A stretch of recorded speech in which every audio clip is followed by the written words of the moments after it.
Back to another study group.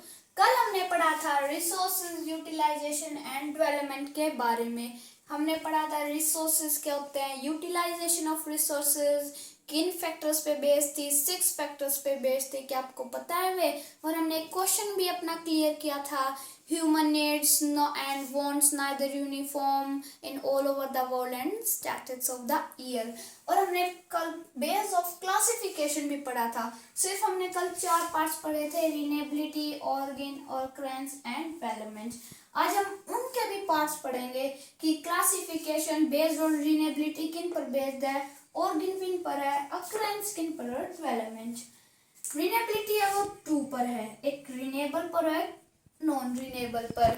और जो organ है वे भी 2 पर है, बायोचिक पर और एबायोचिक पर। जो ऑकरेंस है वे नेचुरल पे है और मैन मेड। और जो डेवलपमेंट है वो पोटेंशियल और एक्चुअल। आज हम इस वीडियो में जानेंगे renewable, renewable, non renewable, biotic, abiotic, natural, man made और पोटेंशियल, एक्चुअल, ये सब क्या होते हैं। चलिए हम स्टार्ट करते हैं। क्लासिफिकेशन बेस्ड ऑन रिनेबिलिटी कितने पार्ट्स पर हैं, 2। कौन कौन से, रिनेबल और नॉन रिनेबल। अब पढ़ते हैं हम रिनेबल क्या होता है। Renewable resources are those resources which can be renew, जो दोबारा आ जाए। रिन्यू का मतलब दोबारा, इधर नेचुरली और मैन मेड और ह्यूमन एफर्ट्स, चाहे खुद ब खुद नेचुरली या ह्यूमन एफर्ट, कुछ ह्यूमन एफर्ट करके वे रिनेबल रिन्यू हो जाए इन अ शॉर्ट टाइम और इन अ शॉर्ट पीरियड। किसमें, short period, in a short period वे होते हैं रिनेबल रिसोर्सेज। इनका एक दूसरा नाम भी है जो है इनएग्जॉस्टेबल। इनएग्जॉस्टेबल, इनएग्जॉस्टेबल का मतलब होता है कभी न मिटने वाले। क्या होता है, कभी न मिटने वाले। These resources are known as inexhaustible. कुछ example, solar energy, wind energy, hydro energy. एक देखिए एग्जाम्पल, जैसे सन है, सन आज उगा है तो ये तो है ना कल उगेगा, ऐसा तो नहीं कल 1 साल बाद उगेगा। ये रिन्यू होते रहते हैं, आज उगा कल उगेगा, परसों भी उगेगा, बार बार रिन्यू एक शॉर्ट पीरियड में। उन्हें कहते हैं रिन्यूएबल रिसोर्सेज। एक और इम्पोर्टेंट बात है, रिन्यूएबल रिसोर्सेज को अगर हम एक इम्प्रॉपर वे में यूज करेंगे ना तो वो इफेक्टेड हो जाएंगे। जैसे डिफेक्ट नहीं हो जाती कई पीसेस, जैसे हम कहते हैं डिफेक्ट पीस है ये अफेक्टेड हो जाएंगे। ये था रिन्यूएबल के बारे में। अब हम बात करते हैं नॉन रिन्यूएबल के बारे में। साथ में इनका डिफरेंशिएट भी पढ़ते रहिए, इनके बीच में ऐसे भी क्वेश्चन आ सकता है, differentiate between renewable and non renewable. अब पढ़ते हैं नॉन रिन्यूएबल के बारे में।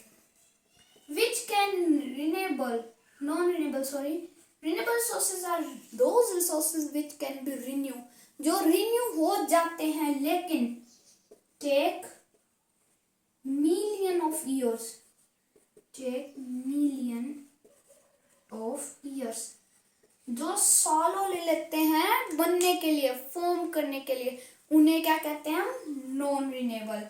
इसका भी दूसरा नाम है इनएग्जॉस्टेबल। इनएग्जॉस्टेबल इनएग्जॉस्टेबल का मतलब था कभी न मिटने वाले। एग्जॉस्टेबल जो जल्द ही मिट जाते हैं, जो जल्द ही, एग्जॉस्टेबल।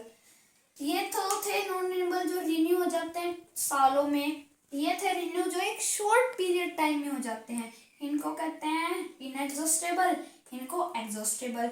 रिन्यूएबल के कुछ एग्जांपल बता दे मैंने, solar energy, wind energy, hydro energy. Non renewable के हैं कोयल, petroleum, natural gas.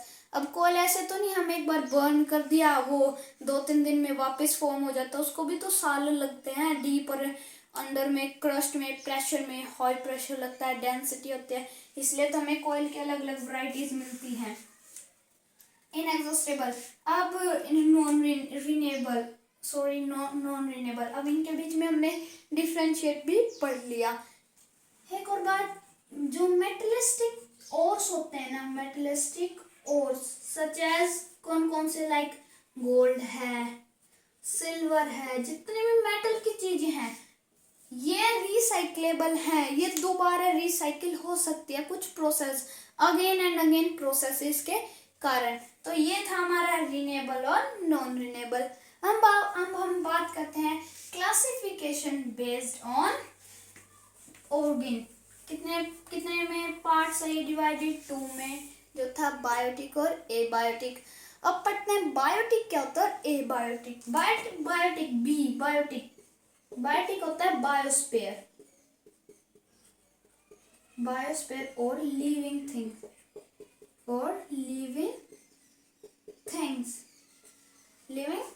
Things biosphere which have life in this। life का ही मतलब बायोस्फीयर होता है life, which have life in this earth। जितने भी लिविंग ऑर्गेनिज्म है वे होते हैं बायोटिक। जैसे एनिमल हो गया, plant, human beings, fish, water animal, ये होते हैं बायोटिक। जितने भी बायोटिक रिसोर्सेज होते हैं ना वे क्या होते हैं, रिन्यूएबल। क्या होते हैं, जितने भी बायोटिक रिसोर्सेज होते हैं वे हैं रिन्यूएबल। अब बात करते हैं abiotic, all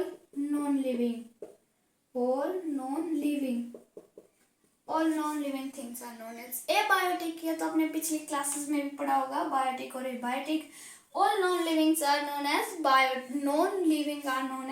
abiotic।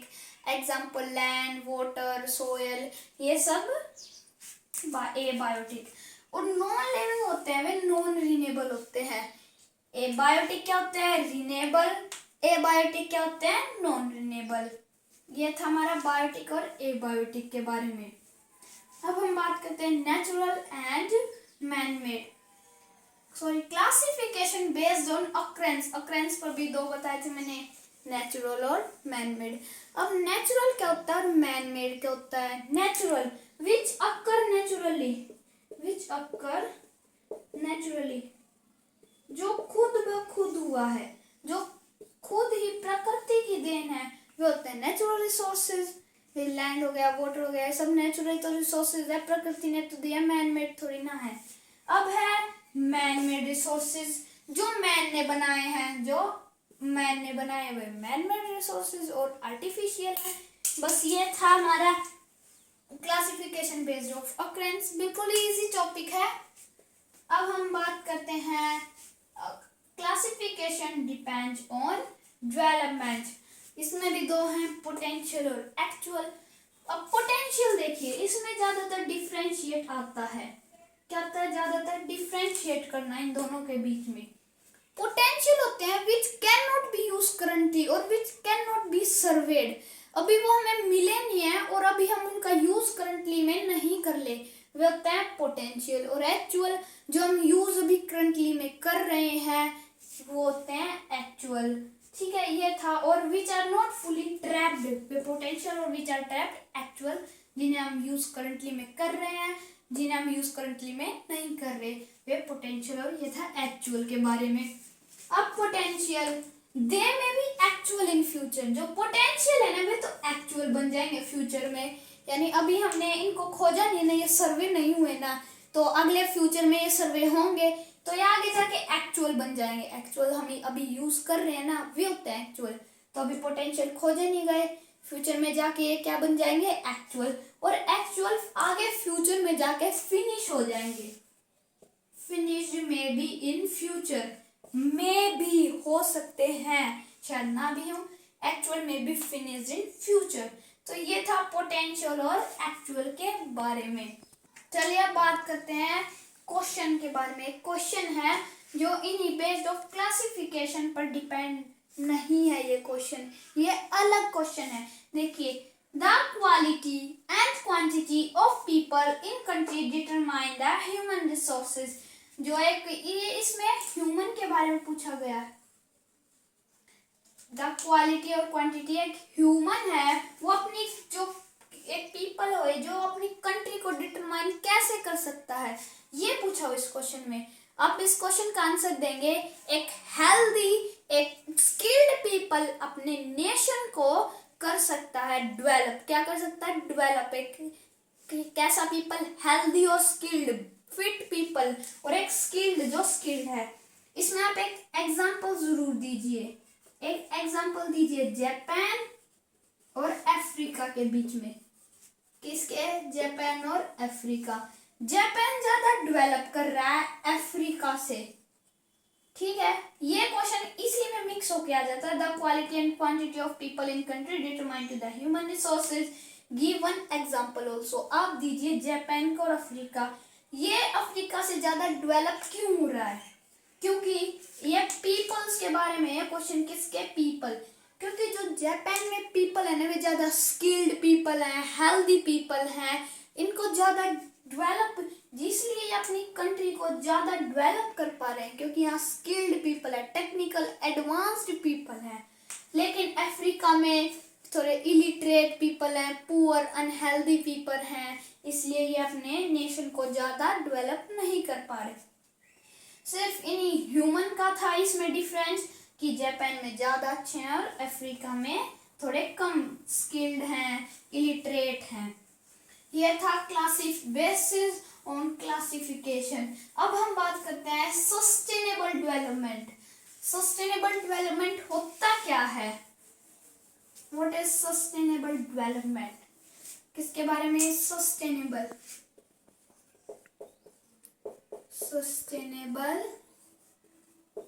Development.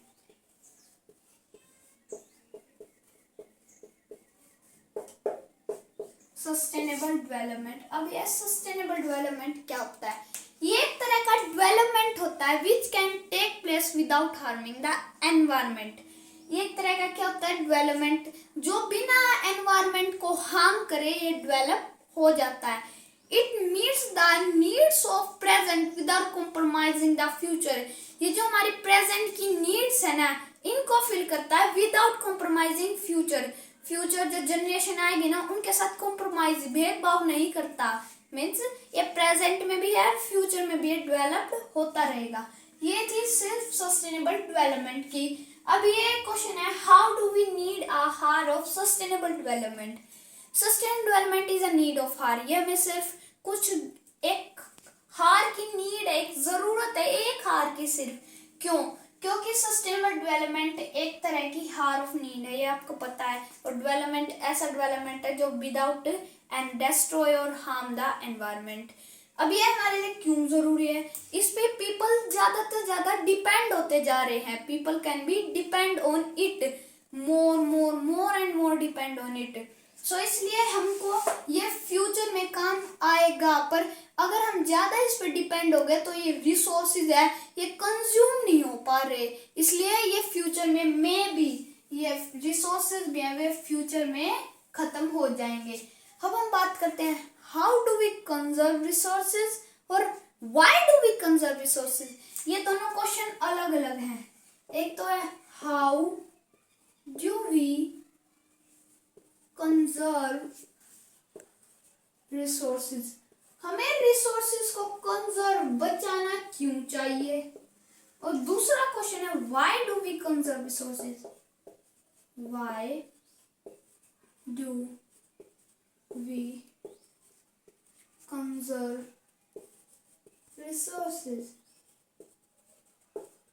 Resources.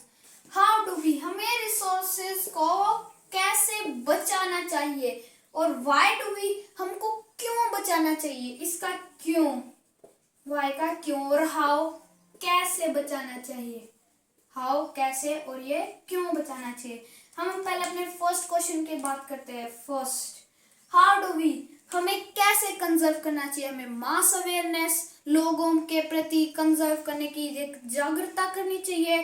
Conserve the special species, हमें जो कंजर्व, जैसे एक्सटिंक्ट होते जा रहे हैं बहुत सारे एनिमल्स, तो उनको कंजर्व करना चाहिए। और जो भी रिन्यूएबल रिसोर्सेज है उसको एक प्रॉपर वे में यूज करना चाहिए। हमें एक बात और 4RS प्रिंसिपल का यूज करना चाहिए।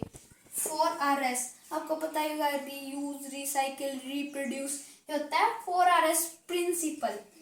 अब हम बात करते हैं व्हाई डू वी कंजर्व, हमें क्यों करना चाहिए। सिंपल सी बात है, for future generation, for future generation, अपने आने वाली पीढ़ी के लिए, फ्यूचर जनरेशन के लिए हमें इनको कंजर्व करना चाहिए। और एक most important, how do we, एक रैपिड पॉपुलेशन, हमारी पॉपुलेशन ज्यादा बढ़ती जा रही है, उसको कंट्रोल में भी रखना चाहिए।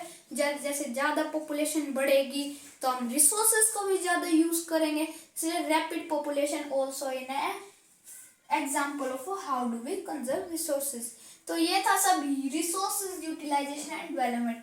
आज हमारा ये चैप्टर कंप्लीट हो गया। सो प्लीज़ इस वीडियो को ज़्यादा से ज़्यादा लाइक करें, कमेंट करें, सब्सक्राइब जरूर कीजिए। धन्यवाद।